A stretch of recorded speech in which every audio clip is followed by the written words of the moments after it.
बोलिए विष्णु भगवान की जय। और आज मैं चौथे अध्याय की महात्म्य की कथा सुनाने जा रही हूँ। ऋषि बोले, हे राजन, आप आश्रमवासी ब्राह्मण इस प्रकार स्थित हो रहे थे। उसी समय दो विद्याधर समस्त पति पत्नी पर्वत से उतर आए।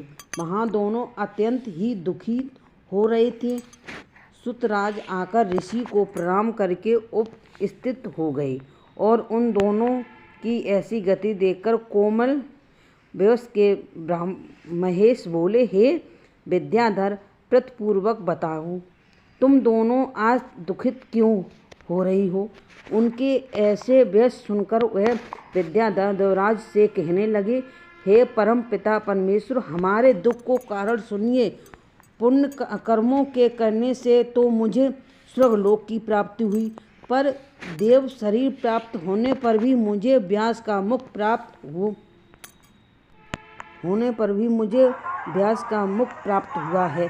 मैं नहीं जानता कि किस बुरे कर्म का यह बुरा फल उपलब्ध है।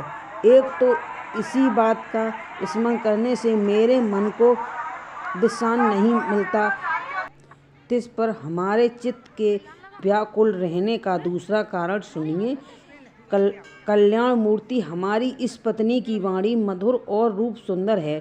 इस समस्त सद्गुण सलीन नृत्य और गानक संपूर्ण कलाओं को जानने वाली हैं। जब यह कुमारी थी उस समय इस निर्वण मनोहर संतों स्वर का उत्थान करने बीड़ा बजाया।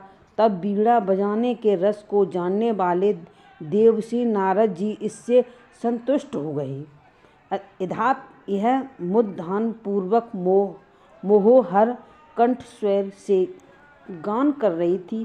तत्पश्चात विविध स्वर नाद के ज्ञात देवराज को इस मोहित कर। जिस समय यह बीड़ा बज रही थी उस समय कौतुकवासक इसके अंग थिकर रहे थे। अनेक प्रकार की वृक्गतियाँ से छिन्न हुई। इसका पंचम धुन को सुनकर संतुष्ट हो जाने के कारण महादेव जी के रोंगटे खड़े हो गए। सूतनाम ने अपने सिर को हिलाने लगे। शीत स्वभाव गुण एवं युग की संपादित के युग इसके समान अन्य कोई स्त्री स्वर्ग में भी नहीं है। कहाँ तो देवमुखी स्त्री और कहाँ इसके लिए व्यास मुखवाला में पुरुष है। हे महान, इस चिंता से ही मैं रात दिन अपने हृदय में भस्म होता रहता हूँ। हे इच्छा कुंतन, हे विद्याधर, इस वाक सुन देवलोचन और त्रिकलादेशी भुजग महाराज हंसकर बोले, हे सुनो श्रेष्ठ विद्याधर, कर्मों के विचित्र फल को पाकर ज्ञानी पुरुष तो मोह नहीं करते, किंतु अज्ञानी को मोह की प्राप्ति हो जाती है। जैसे मक्खी के चरण के बिन 10 भी विष ही होता है, ऐसे ही अल्पधारिक भी क्रिया फल देने में बड़ी दायक होती हैं। पहले जन्म में तुमने माघ मास का एकादश के दिन व्रत धारण करके द्वादशी के दिन शरीर में तेल लगा लिया था। इसी कारण तुम्हारा मुख व्यास का हो गया है। पवित्र एकादशी के दिन उपवास धारण करके पूर्वा ने भी पहले ऐसे ही द्वादशी को तेल सेवन कर लिया था। इसी से उसका देह भी क्रूर हो गया था। जब पूर्वा ने अपने देह को ऐसा क्रूर देखा तब उसके चित्त को बड़ा खेद हुआ। तब वह गिरिराज के निकट सरोवर के तट पर चला आया।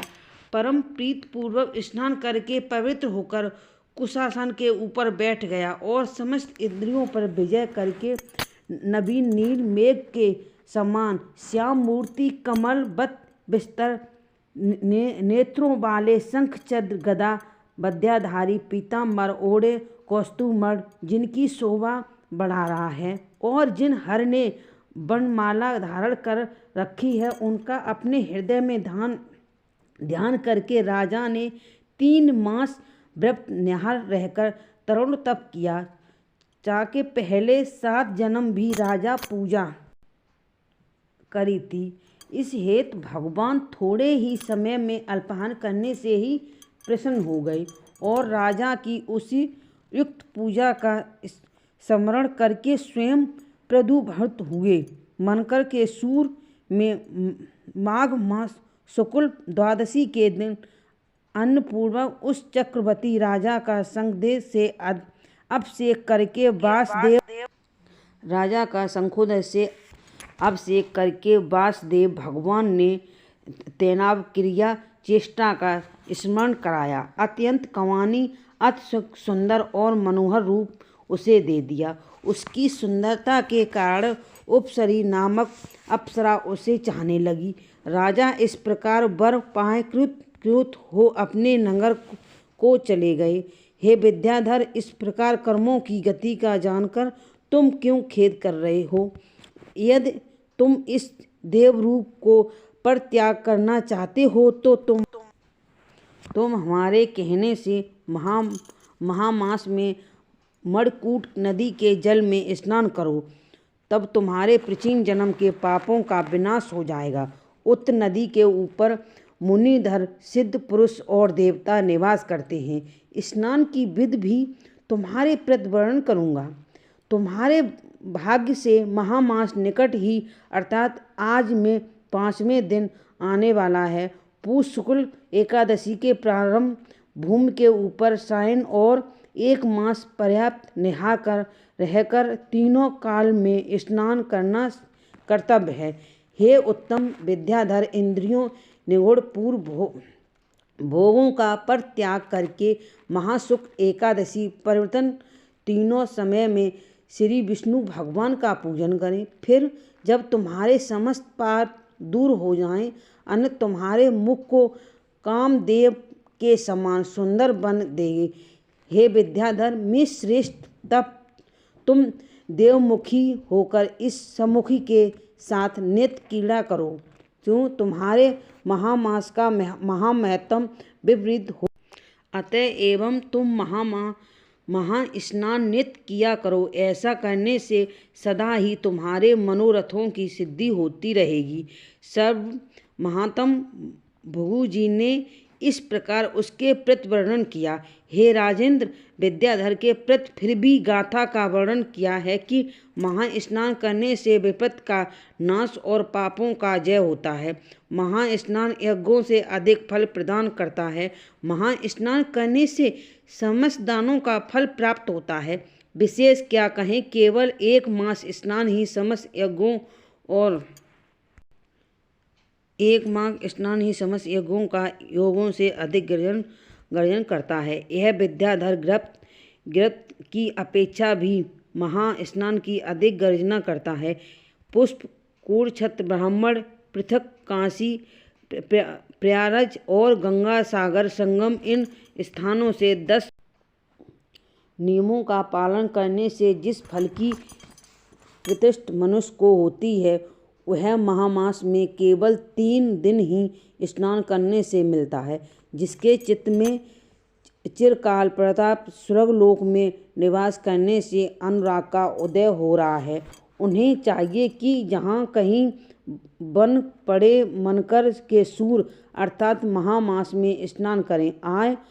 आरोग्य संपत्ति रूप से सौभाग्य आदि गुणों की प्राप्ति के नियम जिनकी कामना हो, उन्हें महामास कदापि न छोड़ना चाहिए। जो नर से डरते, जिन्हें संचित दूर दुख का भय हो, उन्हें सप्ताहपूर्वक महामास में स्नान करना कर्तव्य है। दरिद्रता, पाप और मंदभाग आदि पंख कीड़ से प्रक्षालन करने के लिए भी हे राजसक महास्नान अधिक और कोई उपाय नहीं है।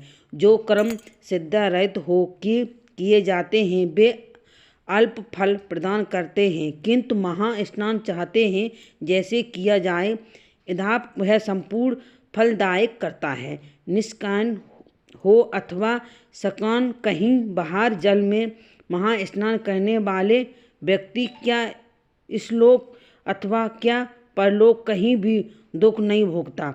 जैसे श्री कृष्ण पक्ष में चंद्रमा का क्षय और शुक्ल पक्ष में वृद्धि होती है, इसी प्रकार महामास कहने वाले पापों का क्षय और पुण्यों की वृद्धि होती है। जैसे रन्नकार सागर में भांति भांति रन्न होते हैं, उसी प्रकार महास्नान करने से मनुष्य को भी विविध भांत के पुण्य की प्राप्ति होती है। आय, धन और स्त्री आदि अनेक संपत्तियों का भी लाभ होता है। जैसे कामधेन अपनी संपूर्ण कामना और चिंतामणि समस्त चिंताओं के मनुष्य को पूर्ण कर देती है, इसी प्रकार महास्नान भी अखिल कामनाओं को पूर्ण कर देता है। सतयुग में तप, त्रेता में परयज्ञ पूर्ण कर देता है, द्वापर में यज्ञ और कलयुग में केवल ज्ञान एवं महास्नान सब ही योग में फल को देने वाला है। हे राजन, चारों वर्ण और सब आश्रम के लिए महास्नान धर्म ही धारण से वर्ष करता है। सर्वश्रेष्ठ बोले। भागनी जी ने ऐसे व्यास सुनकर उस विद्याधर की पत्नी सहित भृगु जी के साथ ही उसी आश्रम में पर्वत के झरने में स्तोकविद से स्नान किया। इसके अंतर जब उसने भृगु जी के अनुग्रह से मनोरथ सिद्ध का लाभ हो गया, अर्थात जब उसका मुख देवताओं जैसे हो गया, जब वह उसी मणि पर्वत के ऊपर अन्न उपभोग करने लगा। इधर भृगु महाराज भी उनके ऊपर अनुग्रह करके अत स्वयं प्रसिद्ध हो विंध्याचल के ऊपर चले गए। मांड्य गिरिराज के ऊपर केवल महामास में स्नान करने से विद्याधर का मुख कामधेनु के मुख के सदृश हो गया। नियमों का आचरण करने से जिनका शरीर क्रूस